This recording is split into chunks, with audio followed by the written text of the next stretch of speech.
Malasakit nyo sa nasasakupan nyo. Hindi kayo mga ordinaryong tao.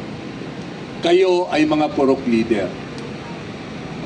Kayo ay leader din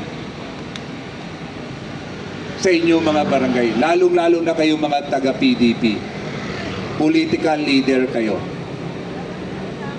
Sana para makahawa tayo sa kapwa natin Pilipino, ipakita natin na totoo tayo na nandito ngayon.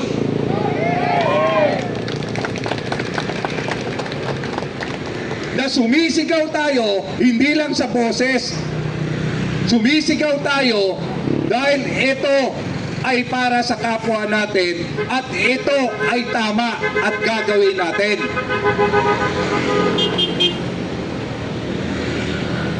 Ngayon, pag wala ang diwa nyo rito, wag na lang kayong sumama sa amin. Wag na lang kayo. Sabihin nyo na lang kay Kap, marami akong ginagawa.